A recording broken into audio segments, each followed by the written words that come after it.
Hello, and welcome to the How to Exit podcast, where we introduce you to a world of small to medium business acquisitions and mergers. We interview business owners, industry leaders, authors, mentors, and other influencers with the sole intent to share with you what it looks like to buy or sell a business. Let's get rolling.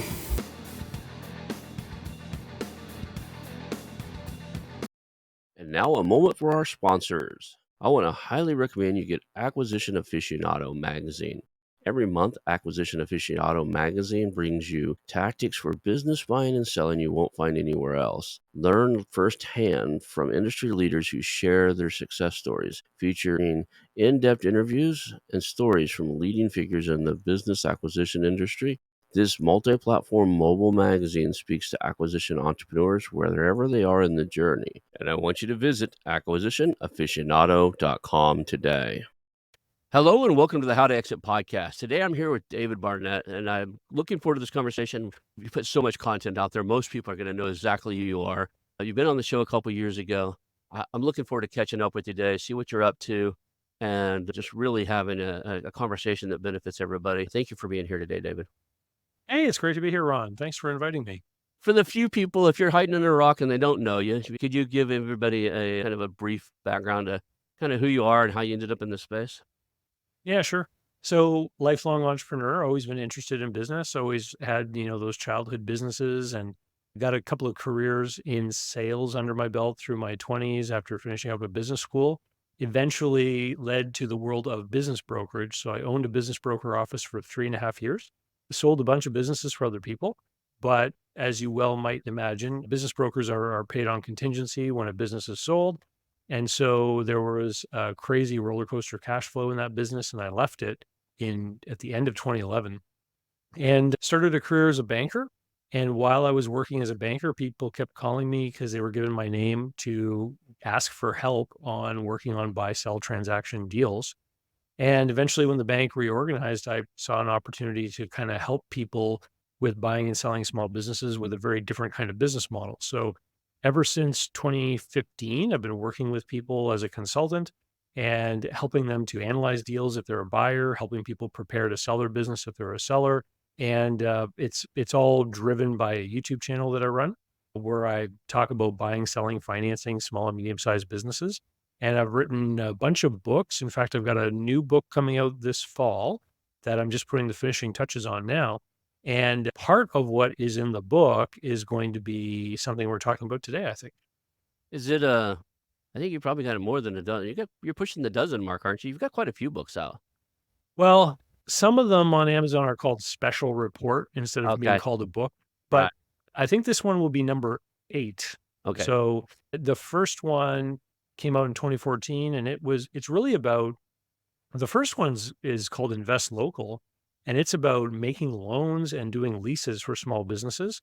And what was interesting about that is about a third of the feedback that I get about that book is actually from business owners who bought it because they wanted to better understand how to raise capital from private investors. And so that's, and then I wrote a book about franchises, a book about how to sell your own business. I wrote a book, the cover up there behind me on the screen, 21 stupid things people do when trying to buy a business. That's one sells copies every week still. And it's several years old. And so just trying to get information out there. At one time, the world of how to buy a business was a very secretive one where not many people knew how to do deals and people kind of fumbled around and tried to figure it out. Today, there's all kinds of information out there, and I'm just trying to contribute and help people learn. Of course, the ultimate goal through putting out all the content is to demonstrate my understanding and knowledge so that people want to hire my firm to do these consulting engagements. That's the ultimate goal for me, of course.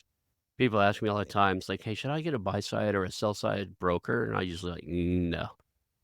Find a buy side or sell side advisor. There's a huge difference. And I have to explain to most people think they're going to sell their business in a week, right? Or a month or 2 months. And I was like, no, if you do it right, this is probably a multi-year engagement and you're going to want somebody to groom you to get it the most out of it. If you're not in a hurry, if you don't have a catastrophic reason why you got to sell, there's some things you're going to have to do to groom that business to get it ready. And you're not looking for necessarily a broker A broker to me is somebody that you've already got all that work done. You've either done it yourself or figured out somebody, and they're helping you market and sell. And most of them have some issues, right? It's just a Well, yeah, I mean, because people will sometimes mislabel me as a broker, right? right, And I'll correct them and I'll say, a business broker is someone who has an agency capacity. So a broker represents someone to someone else. mhm, And so if you're going to sell a business and you hire a broker, that broker is going to promote and advertise, market the business. They're going to talk to prospective buyers who respond to ads. They're going to talk to those people about the business. They're going to try to solicit an offer from those people to try to make the deal happen. And they act as a go-between. And then to your point, there are qualified brokers, and then there are people who don't quite know what they're doing. And so I have never told anyone to get a buy side broker. And here's why, because it just becomes a game of broken telephone. mm, Because now you're trying to say something to your broker who then relays that information to another broker who then relays it to the other party. And you've got this chain that is imperfect in communication. And I've just seen too many deals stumble and fall apart because too many people were trying to intermediate. A real qualified broker actually tries to create a relationship between the buyer and seller because you need to have trust between those two parties in order for any kind of deal to come together. And you cannot have trust for someone that you've never spoken to or never met. And so, like, I can tell right away when someone says to me, "Oh, the broker won't let me meet the seller." I'm like, "Okay, well then the broker's actually an issue here, mhm. and you're going to have to come up with a plan for how you're going to manage this relationship with this broker." And a lot of the times in that particular kind of case, it's someone from the real estate world who's trying to get into business sales and they don't understand the difference between the two. Rapport is everything in this. I tell brokers all the time, look, like, well, just give me. They say, give me the questions. I'll get them answered for you. I was like, no, you don't understand. How somebody answers the question, the fact that I asked them the question, their responses, their micro expressions, all that comes into play when I say it on Zoom and I see them when we're talking, and it helps me build the next question. How comfortable they are answering it.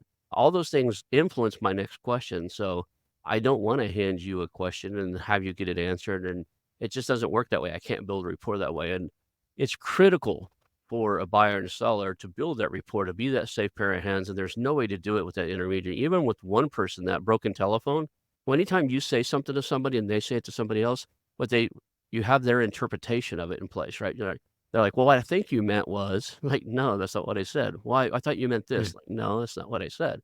So, I get that. I like that you do the advisory side. I think that's where I tell people all the time, if you need help, find, whether it's buy side or sell side, find somebody who who will coach you, teach you, and be by your side, not in your place. You want somebody to be what I call a buy side or sell side advisor. There's all kinds of names people call themselves, consultants and everything like that. And there's great ones out there. Point people to your content all the time. Like, start here. Thank you. Yeah. Do what he says, come back in 6 months when you got half this stuff done, and I might be interested in buying it.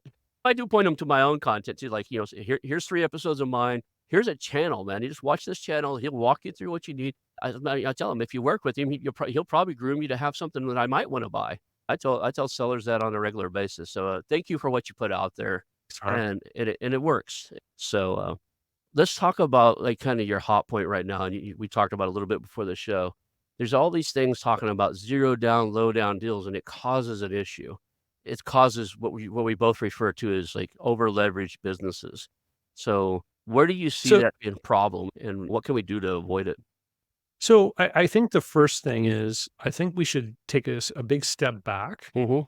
and ask ourselves what kind of level of leverage is normal in business. And in order to answer the question, we actually have to look at a true free market where businesses are doing their thing without any kind of intervention from government.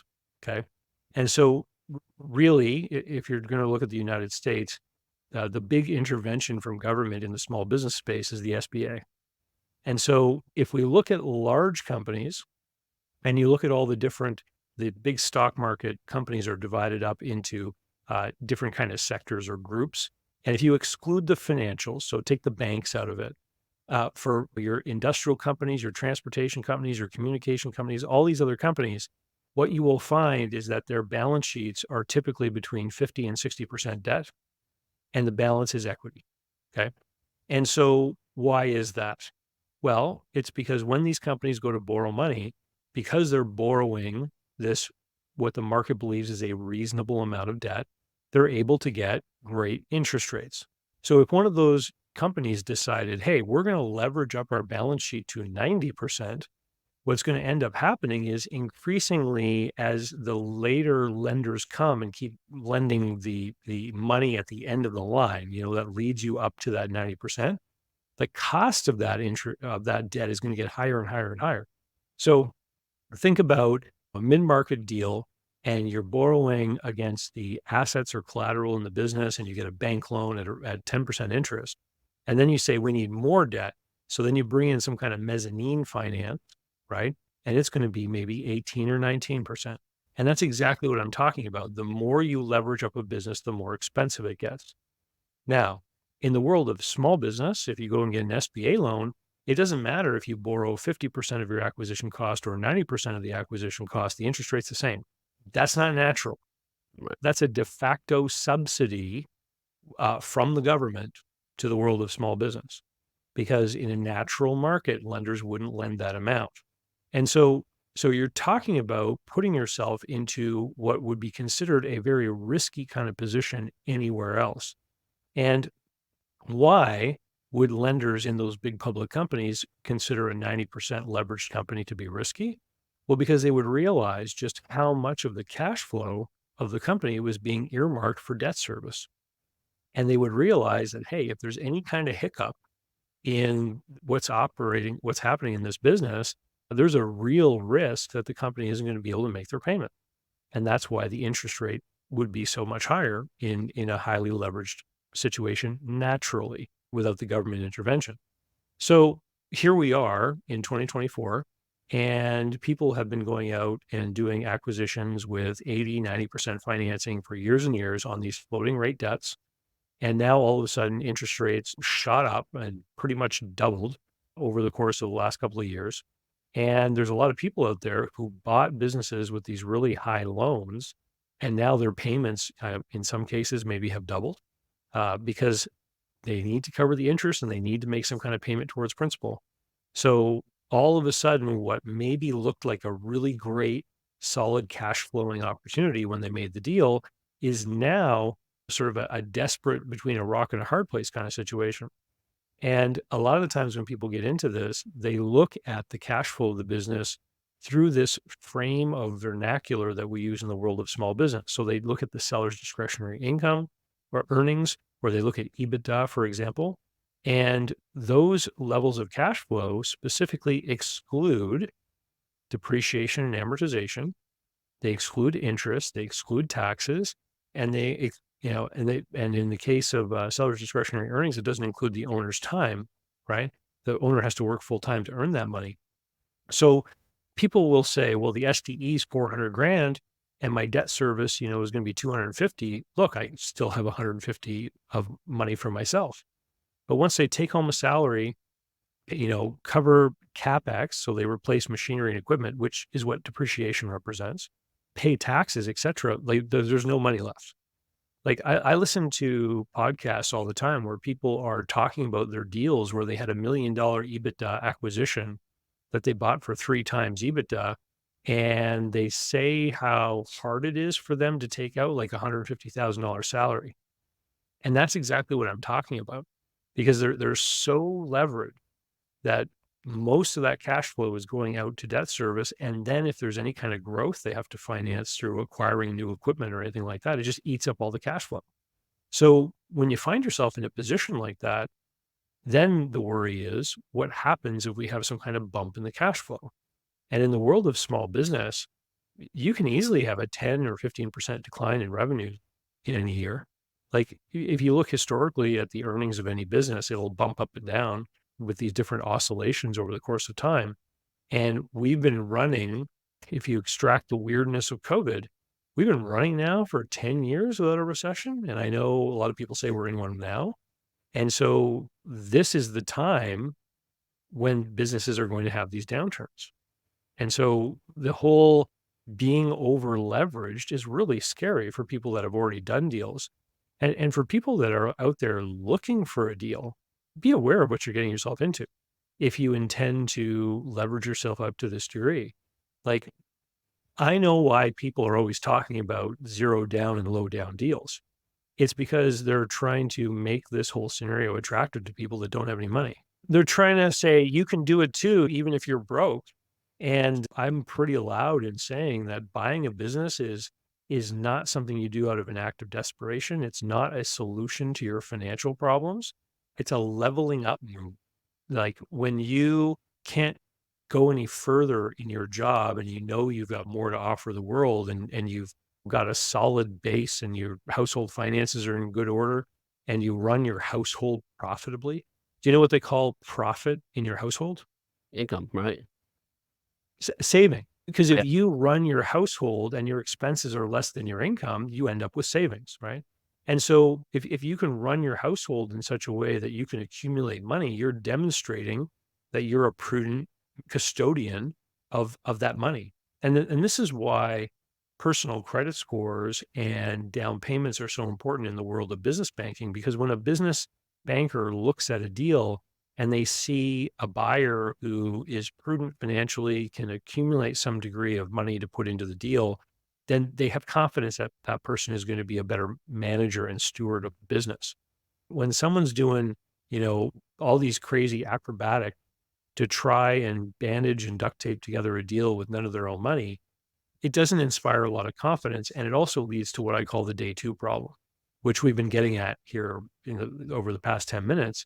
Is I've seen a lot of people over the course of my career try and pull all these stunts to figure out how they're going to buy a business with no money. And then they pull off the deal and they feel very proud of themselves because they got this business now and they didn't put any money into it. But now they have to run the business. And now they've got this Frankenstein monster of debt. Because as you know, Ron, for someone who's going to pull off a deal like that, what it usually means is a bunch of different debt tools, right? And sometimes you don't have access to the best ones if you're going to do this. You don't have access to the bank financing because you don't have the down payment. So you've got leases and merchant cash advances and credit card advances and loans from your cousin and all this kind of thing. And a lot of it is not amortized over a very long period of time. And so you've taken that leverage monster and you've made it even worse because now your obligations are really tight and usually very expensive. It's not a good place to be. One of the fallacies that I see and that scares me is a lot of these guys goes, "Yeah, I'm leveraged through the teeth to get this deal done, but I'm gonna double this business in the first 12 months." And that just rattles my cage so much. You're buying a business from somebody who's ran it. It's second generation. It's been in their family for 45 years. And day one, you think you're going to do a better job than two generations of people who have been doing this their entire life. That's some ego you got there, buddy. And I Yep. look when I'm looking at deals, it's like I want big profit margins. There's a lot of industries I don't touch because I look for things that have huge profit margins because I know I gotta have some learning curve there. I've gotta when you buy a business, I always say this on the show over and over again. When you build something, it's yours to figure out and figure out if you can make it work. When you buy it, it's yours to screw up. Right? And I gotta have some room to make some mistakes right there because I know I'm not gonna be as good as the last guy for a little while, right? The operator I bring in that was a general manager, he'd been there for 15 years. He's still not the owner. There's just knowledge that that owner has done and can see come he can sense and see things coming down the pike because he's done it 6 times in 3 generations, whether it's a 10-year cycle or whatever, the economy, he sees this stuff coming that you'll never see. And to say, "Well, I'm cool with it being this leverage because 'cause I'm gonna do X, Y, and Z to it." They're still on fax machines, don't have a website. I'm gonna grow it by 75% in the next year, and that'll cover all my debt. It can happen, but it doesn't always happen, and it's a bad thing to have a position where it has to happen. You know, I've had many conversations with people who have bought businesses, and the assumption has been that the tech stack of the business is inadequate. So here's a home service business, for example, and we're going to put Service Titan in or one of these other systems, right? And those systems are fantastic. But the mistake that a lot of these entrepreneurs make is they assume that applying the tool is going to make them so much more efficient or profitable than the previous system that was there before, which may have been a paper-based system. Again, to your point, someone who's been running a business for several decades, they may have a paper-based system, but that system has been refined over the course of time and the owner knows what's going on. Like, sure, they don't have GPS tracking on the technician, but when they see at the end of the day that the person went to 4 different locations, did these 4 different jobs, I mean, the owner knows this person was busy all day. They obviously got this work done, right? And so just assuming that the tool is going to give you these huge advantages isn't necessarily correct. Now, is that paper-based system adequate to grow the size of the workforce? You may run into growing pain. And so, yeah, you're going to need some of these technology things, but it's not the tech that's going to cause the growth. The growth has to come through actually finding more customers. And I've just seen so many people think that the tools are the solution to the growth, and it's not. Yeah, I had somebody like, "Yeah, we're gonna double the sales in the next 6 months." My first question was like, "Well, how many sales are they turning away because they're at capacity now?" Like, Yeah. how much business are they turning away because they're at capacity?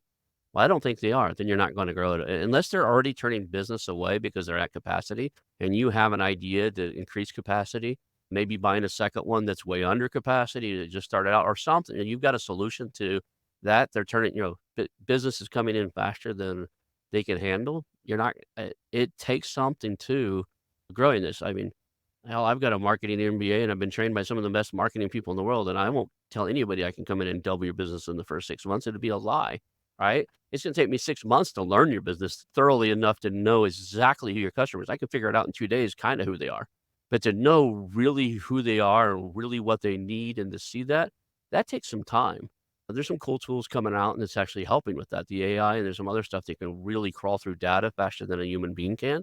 I see that increasing in or decreasing the amount of time it takes to really build those deep personas and really know customer bases, but I think that's one of the biggest problems people have. They're comfortable taking on or they think they're comfortable taking on this leverage because they think they can outgrow it, right?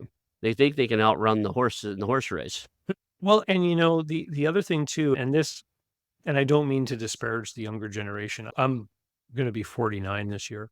And so I remember what business was like before the internet Mm, because I was basically just getting into university when we first got the World Wide Web. I remember when Yahoo was a list of websites.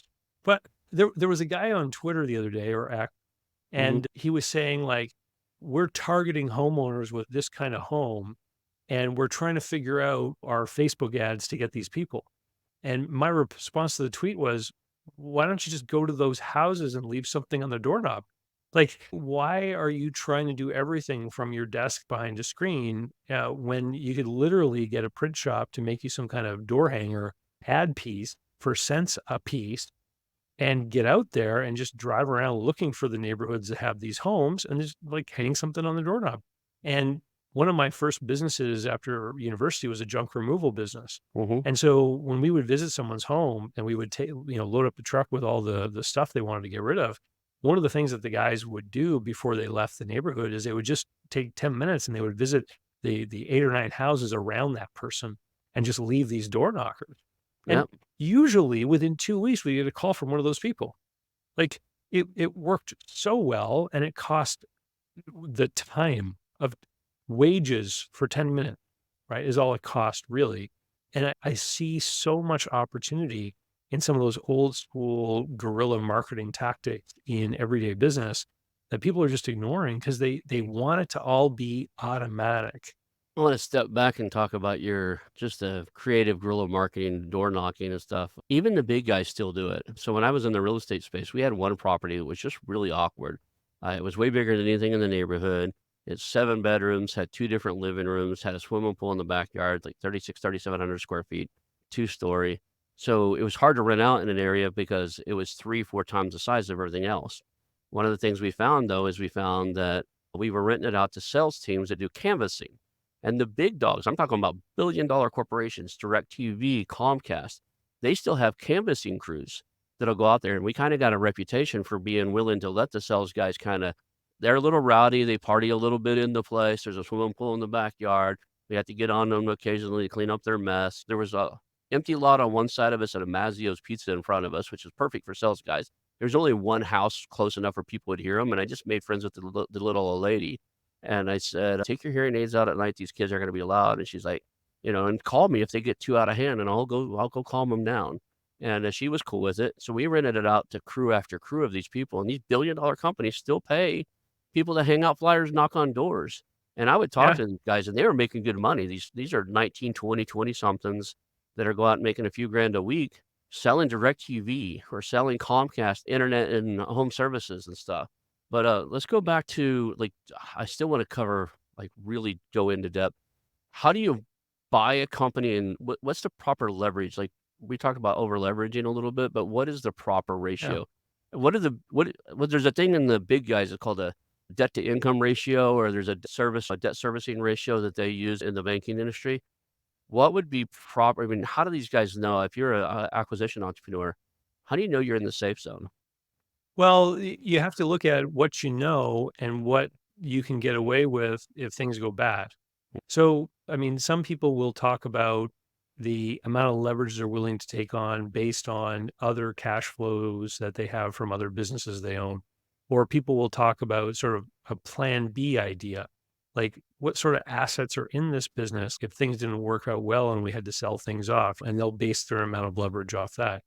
They, there's all kinds of ways to do it, but globally, outside the US where there's no SBA, most lenders, when they look at a business deal, the minimum they typically look at is a 3-to-1 debt to equity ratio, which means about a quarter of the money is coming as a down payment from the person who's buying the business.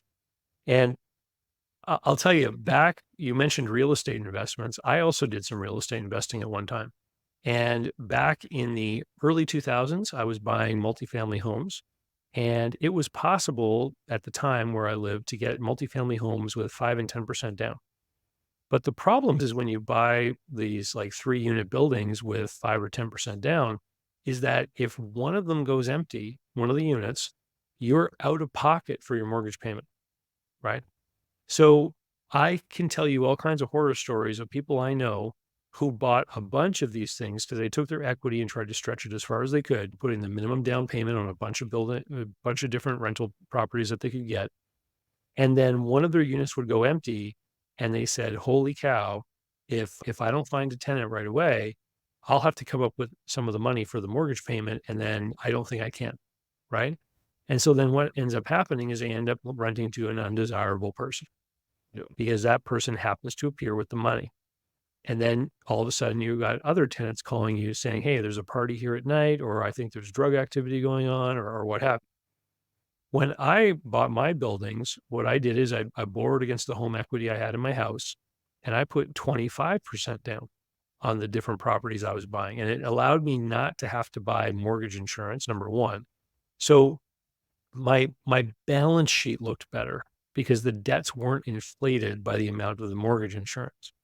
But furthermore, I could have a unit go empty in a 3-unit building, and the 2 remaining units would still cover the debt service, right? And so this is what I'm talking about. It's like, what can you control and what can you afford to have go wrong? It's very rare for a 3-unit apartment building to have 2 or 3 units vacant at the same time.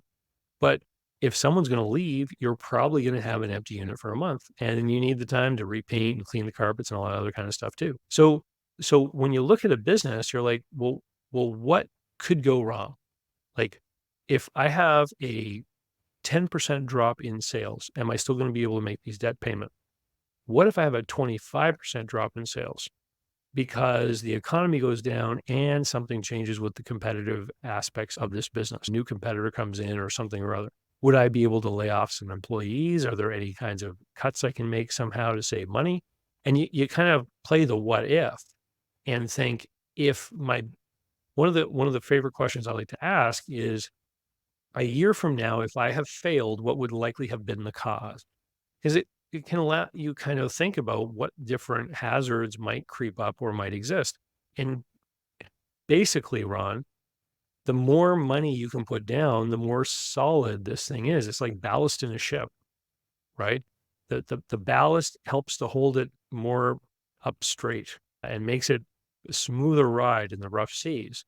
And this is why big public companies are typically only 50 or 60%. Obviously, if you have other resources outside the business, like when it comes to zero down business acquisition deals, I tell people they're real and they get done all the time, but just usually not by broke people. They're usually done by people who have a lot of wealth and resources in other forms. And so they might own a lot of property. They might have a lot of investments, stock market stuff. And so they can get the leverage because they overall have a high net worth. And if something really went wrong, they've got the resources to put into the business, either to deleverage it by paying down the debt or just to put in some money to service that debt until things turn around. Like, you just don't want to end up out of money. There's an expression I learned a long time ago. I asked someone, we were talking about a particular business that had failed. And I asked someone who knew the party, and said, so what happened there anyway? And the guy says to me, it's just a case of someone putting their last nickel into a deal. And so what that meant was the person basically took all the money they had available and put it into the acquisition and had no resources left to deal with any kind of bumps or problems further down the road. And then they had bumps and problems that they couldn't recover from. And most people think they can, well, if it's overstaffed, if I get in a spell or get into some financial trouble, we could cut 20% of the staff and it would still be doing well. The problem is that's a lot harder than you would ever think it is. I told you I worked for Excite. What I didn't tell you is I was there when it went bankrupt. It was a big corporation. At home at bottom. I didn't even know this. I was probably brought in because I had worked for another company that the SoftBank had funded and they pulled the plug on it. It was the market had dried up. We tried to sell it to Excite. And Excite said, why would we ever buy you? Because this is my introduction to one of my introductions to mergers and acquisitions. Like, why would we ever buy you? Your customers have nowhere else to go. Like, there's only 2 people, 3 people in this market that do what we do, cable internet service through cable systems. We're one of the only people they can go to, so they're gonna come to us anyway. Why would we buy you? By the way, Ron over there, when he leaves, can we have him? And they basically paid my previous company to let me leave early. They gave them a bonus and gave me a signing bonus to come run it. And then a year and a half later, they're in bankruptcy. So I'm thinking they knew that they were going to have to liquidate. I was already in the model of liquidating all the equipment, had all the auction dates set up, knew how to cancel leases, knew how to negotiate all that stuff. And I'm thinking, back of my head is somebody knew this was coming down the road, that this was a big risk. And then they brought me in because they knew I could actually help maximize the value if it did go down that path. That said, it was brutal. I mean, I had 187 employees myself, and they kept moving me around. We laid off hundreds Wow. of people, right? I say that I had 7 managers that worked for me, but, like, I had more than a dozen grown men in my office crying because they didn't know how they're gonna feed their family because the market wasn't good during this is 2000 when the early 2000s right after September 11th, so what is it, a year or 2 after that? So right around Mhm. then, there wasn't a bunch of jobs out. There were still jobs, but it was really slow. There was no more hiring bonuses. It was slow to hire. People were really worried about where they're going next. And so it's a lot harder to pull that trigger. If you think, well, if it's overstaffed, I can lay people off. More often than not, you're going to wait longer than you should have to do that. You're going to hesitate and ride the Well, cycle way deep into and trouble. this is what people don't get, especially people that don't have operational experience that are looking at buying a business. They say, well, if sales go down, I'll just let someone go. But once you're in the operating position and you're running the business, you realize well, number one, you're always hopeful that you're going to be able to pull it around and that Mhm. sales will return. And you realize what kind of investment and effort it took to get that person up to speed and make them productive in the business. And so if you let them go and then 3 months later you need them again, they may not be available. And now you have to take someone who's fresh and put them through all of the training, et cetera, to get them to be productive, which could take a couple more months.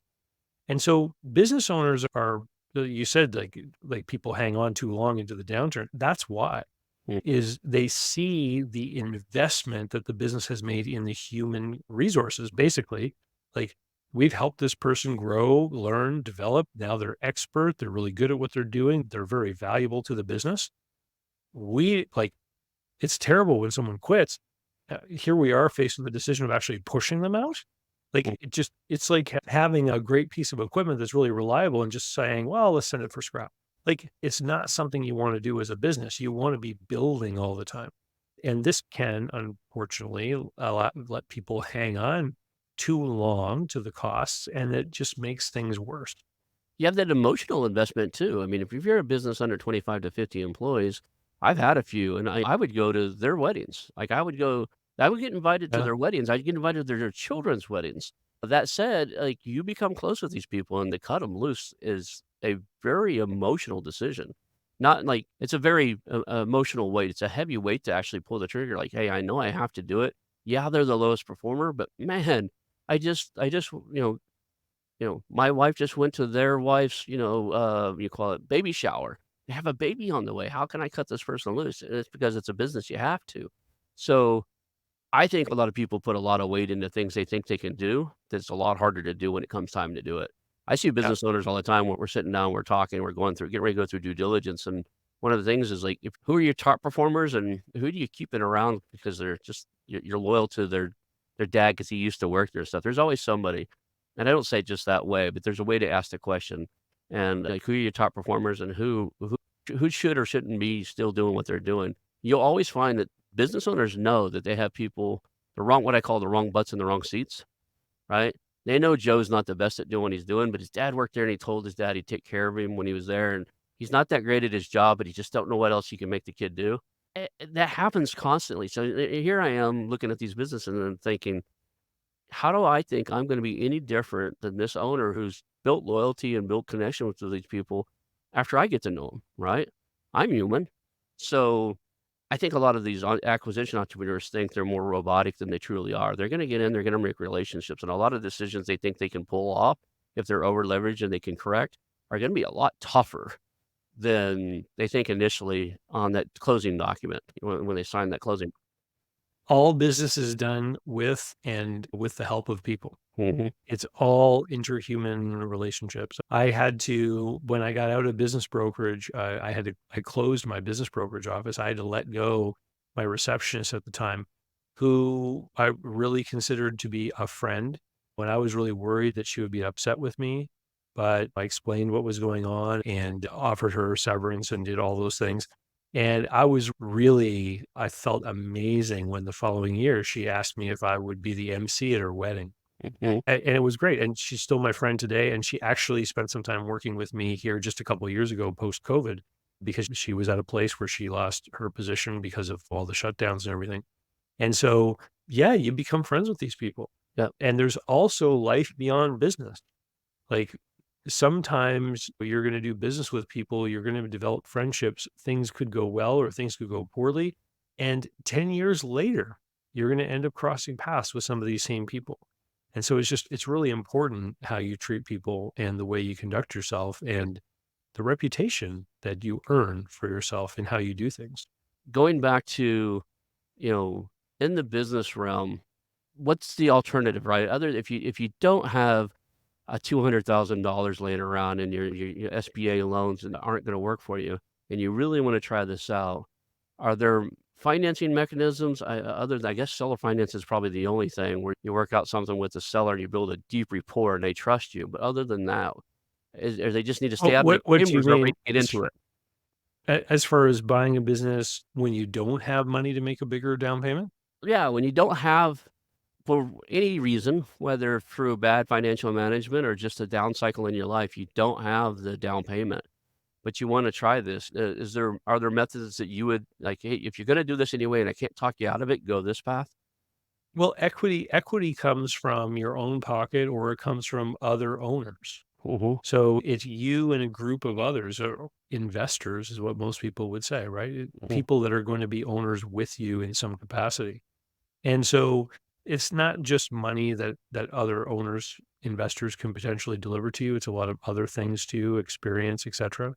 And so if you don't have the funds and you want to buy a business, then you're going to have to invest in relationships with people who are going to see your potential and believe in you and feel that you are going to be a safe bet for their money because you're going to need them to put up the money so you can execute and buy the business and operate it. And so sometimes I'll run into people who, are in that position. They don't have any money and they want to do a deal. And then I'll start to ask them about how they spend their time and who they spend their time with, right? Are you consciously making an effort to spend time with the right kinds of people?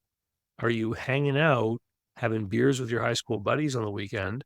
Or are you involving yourself with like the Rotary Club or the Kiwanis Club or the business fellowship at your church or something?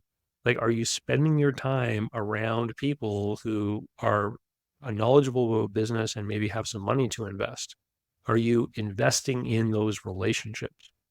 There's a tab on my website called Buy Business with No Money, where I put all the different videos I've done on this topic over the course of time. And a lot of them are meant to show just how difficult this is to pull off. But on that tab, it's davidcbarnett.com is the blog site. On that tab, there is one video, and it's an example of a trucking company in Alberta, Canada. And the owner hired a guy to work for him. And after a few years, that guy became the manager and he managed it for a few years. And then the owner decided he wanted this guy to be the buyer. And the guy didn't have any money. And it's actually a case study from a bank website because Hmm. the bank uses this as a marketing piece. And so what the two of them did is the two of them went to the bank together and the bank said, here's what we'll do. We'll look at all of the assets in the business and we'll make you as big a loan as we can. And we'll leverage up the business. And then the business receives the loan proceeds. And then the business issued a big dividend to the owner at the time, the older person. Hmm. Doing so, now the equity of the business is worth a lower amount because now the business has this big debt and the cash has been taken out. So the seller then sells the shares of the trucking company to the manager and he seller financed the deal. So that's an exact example of a guy who managed to buy a business with no money, with a bank's help. And the seller maybe even has guaranteed that bank loan personally, Hmm. but he still entrusted the shares of the company to the guy who he knew for years and who was the manager. So what did that buyer do?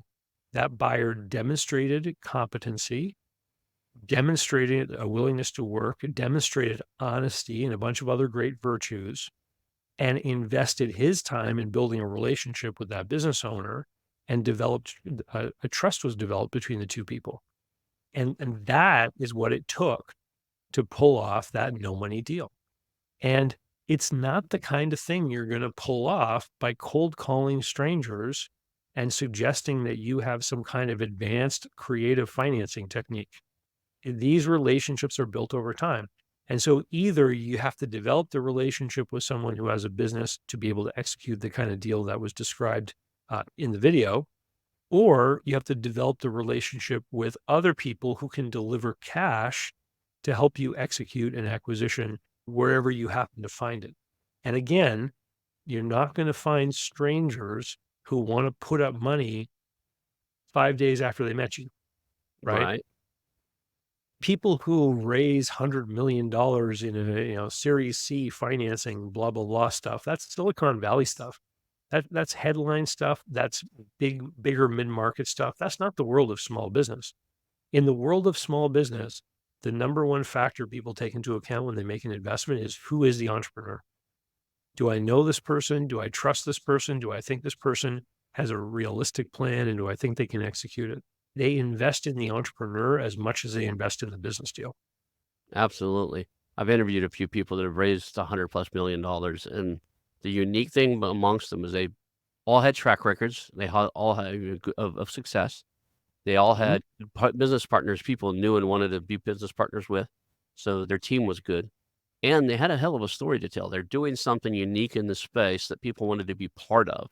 One of them was building a hundreds of millions, potentially billion-dollar business that was gonna be women-centric. They've committed to all their investors at $10 million in EBITDA, that when they get to the point where they're hiring a C-suite to run the roll-up or the, holding co, whatever you wanna call it, that it would all be female, basically, and there's a movement enough that people wanted to get involved with that. They have the the mayor of Miami's wife's involved, and all these different people are involved, and they've raised over 100, I think right now they're at almost $250 million of raised capital, but they had a heck of a story to tell. Another gentleman raised nearly $100 million, he's housing elderly, homeless veterans, and taking homeless veterans, drug and alcohol homes and stuff like that. He has the real estate to leverage because it's assisted living facilities he's building and buying, and he's got a hell of a story to tell. I'm taking care of the elderly. I'm taking care of people with mental and memory issues. I'm taking care of people want to get involved with those type of projects, and they'll invest with them because there's some social capital to say they're invested in that. So Well, and I mean, I don't know anything about those projects, but I would imagine the types of people that are investing in $100 million fundraisers are very different kinds of investors than the ones who might kick in 15 or $25,000 towards your $100,000 equity raise to buy like an ice cream shop, these are right? family offices and institutional Yeah, guys. Yeah. it's a whole different kind of thing because those family offices and institutional people are never going to look at your ice cream shop deal. The people who are going to look at the ice cream shop deal are going to be people that probably know you or know someone who knows you. You're going to have to work your personal network. And this gets back to my comment earlier about where do you spend your time? Because if you're spending your time in and amongst the people who know business and have done well at business and have money, that's where you're going to cut your teeth and actually meet people who are going to be the ones potentially to want to support an investor in that kind of small business deal versus your high school buddies who are probably sit around complaining that they're broke, right? It's you got to think about where you're headed and you got to think about what kind of relationships are going to help you get to where you want to be and think about what the kind of person does, what their behaviors are, what their pastimes are, etc., who are going to be able to make a case to those investors potentially and actually bring something together. And so it's got to make sense and you got to demonstrate your capacity. And if you could imagine, for example, that people are going to question your skills and people are going to question your background, people are going to question your history, then you may be looking at a longer path. So, for example, maybe you should be trying to get yourself into a management role at your job. Maybe you should try to get yourself a new job where you oversee other people, etc., so that you are in a better position to demonstrate the skills that are going to be required when you become an operator of a small business. There's one avenue that we haven't talked about that I see people that are being very successful in getting multiple deals done, and it's zero down, but it's not acquiring the entire company. They've nicknamed it Weibo or whatever, but what it is they're working. They have a unique skill set. They're bringing something to the table. It might be marketing, it might be sales, or doing something. They reach out to the business owners who are thinking about selling or maybe preparing to exit. They say, "Let me work with you for X number of months, years, or whatever. I want a piece of equity and a paycheck. I'll do X, grow your business by Y. And if I achieve that, we hit the goal. I'd like to have a discussion with you about being a potential buyer of your company at the other end." And it's you work your way in and you buy out the company at the other end of your executed thing. If you've got a hell of a skill set, I see people doing it, getting it done. And I see people with weak skill sets trying to do it. But the guys that are getting those deals done, they've got something to bring to the table. They have something to offer that entrepreneur, the business owner. And it's like, hang in there with me for another, year or two. Let's do X, Y, and Z to it. And if I achieve that, then we'll talk about buying the rest of it. I see them getting done. Well, I've seen a lot of people talk about it, and I have not seen a lot of those deals done. And the danger in becoming a minority equity holder in a small business is that the majority business owner is going to run the business the way they see fit. And a lot of the times in the world of small business, people will do things to become quote unquote tax efficient. So they'll put their teenage children's cell phone bills into the company plan. They'll run personal gas expenses through the business, all those kinds of things that Hmm. you normally see appear as an add back when a business is being put up for sale. And so if you own 10% of a small business and somebody's doing all that kind of stuff, what's happening is that the net income is being reduced, which then reduces, of course, any amount available for distribution. And so uh, I've seen people want to get involved to this degree with small business and become these minority shareholders. And what typically happens is a lot of time is spent trying to figure out these deals. Hmm. And then when the paperwork comes around, people will work on the paperwork And then people will get advice from attorneys. And I mean, an attorney might point out a dozen different potential issues that could come up. Or if they talk to anyone, like if they were to talk to me about it, I'll point out a dozen issues that might come up.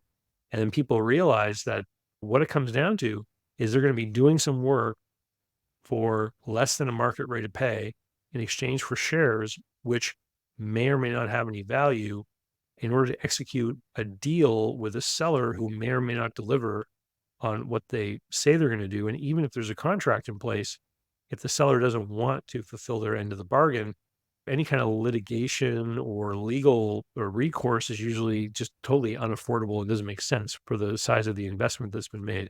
Like it's just so many complicated moving parts that it could only really ever work again if the relationship and the trust is there.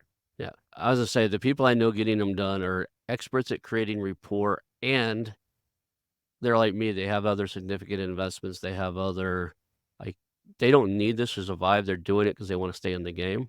So if one or two of them don't succeed, they cut their ties and move on to one, focus on the ones that do. So I don't think it's a play. Now that you said that, I want to clear up. It's not a play if you're broke. It's a play if you've got time and expertise in to bring to the deal, and maybe the company's not ready for a full acquisition, or maybe you just bring something to the table and you want to see them correct and do a turn and do some stuff, do some things. I know guys that are doing, got 15 or 20 of these going at any given time. I've interviewed them and talked to them, but like I said, they've exited before. They have full-blown companies that pay their bills that they own 100% of. And this is kind of an advisory thing. They're advising for equity with the intention at some point they'll probably buy the entire thing out. But, you know, it's not a play if you've never been a manager, you've never run a company, you just got some skills and you think you're going to go, and you took a class online about doing paid ads and you're going to grow somebody through pay per click and get some equity. Chances are you're going to be like you said, underpaid and underserved in that contract. So I agree on that. Yeah. But I see people getting what they call zero down deals done. And the way they're doing it is they're negotiating equity for expertise and with the long term, building that long term rapport. Like you said, the guy that bought the trucking company, he worked there for a couple of years. That's what these guys are doing. They're Yeah. going to go spend 18 months becoming a trusted resource for that individual. And then they're going to negotiate a larger, what they call annuity deals, which is nothing more than seller financing. But you can't get that on day one because the guy doesn't know you from Adam. You have to get in and perform and produce and give results and show people that you can do what you say you're going to do. So there's none of this is going to be easy, right? Anybody that tells you you're going to blink an eye and own a multi-million-dollar company for zero down is marketing to you and selling you a package they probably can't deliver on. Well, I've spoken to a lot of people over the course of time who bought into that fantasy, and a lot of them are very disappointed. I've paid for some of the courses that some of the guys, that's what they market, but I knew going into it that there's work to do. So I'm in there to meet the other people in the network. I'm in there to learn the skills that they have of leads, sourcing leads and all the other stuff they have. So I wasn't disillusioned from start. I kind of just I'm a marketing guy by trade. My MBA is in marketing. I was like, yeah, that's a lot of marketing hype. You probably shouldn't be doing that, but I'm still gonna. You've got 3,000 people in your network, and I'd love to meet them. So you want to charge $6,000 for your course? Fine, I'll cut you a check. I just want to meet you 6,000 people that are out there trying to do this and partner with and JV with some of the ones that have real skills, right? Maybe invest in a few that have real skills. So tell us about Yeah, how to reach you and what you got coming out. sure. So my blog site is davidcbarnett.com, and I've got a new book coming out this fall. It's called Buying versus Starting a Small Business. And it's Mhm. for people who are interested in getting into business and they're not sure if they want to buy or they want to start. And it's basically a pro-con book, and there's a section in it for people that want to get into business who don't have any money. And so I talk about all kinds of different strategies and plans for people in that scenario. And I talk about the pros and cons of both buying versus selling. And there's dangers in buying a business and there's dangers in starting one. But that's coming out this fall. And if someone goes over to davidcbarnett.com, they can sign up for my email list, and Mhm. you'll be informed. There's going to be some pre-release specials that people will be able to sign up for, but it's going to be good. It's got lots of great reviews and feedback from people already. And you wanna be on that mailing list anyway. You put out great content pretty much weekly. I've got always got new stuff from you. Everybody out there knows I have newsletters and stuff. We feature your content on a regular basis. You're constantly one of the top I would consider you one of the top content creators in this space. So, thank you again Thanks, for man. everything you put out, and, we'll call that a show. Hang out for just a few seconds. I want to announce our new channel partners, the ITX Marketplace. Since 1998, ITX has created $5 billion in value by selling more than 225 IT businesses in 20 countries. ITX works exclusively with IT-enabled businesses generating between 5 million and 30 million who are ready to be sold, and M&A decision makers who are ready to buy. For over 25 years, ITX has developed industry knowledge that helps determine whether a seller is a good fit for their buyers before making the match. ITX Mergers and Acquisition Marketplace we have partnered with has a proprietary database of 50,000 plus global buyers seeking IT service firms, managed service providers, Microsoft service providers, software as a service platforms, and channel partners with Microsoft, Oracle, ServiceNow, and the Salesforce space. If you have an IT enabled business you're ready to sell, I want you to visit the itexchangenet.com/marketplace. How to exit. That link will be in the show notes. Visit them now.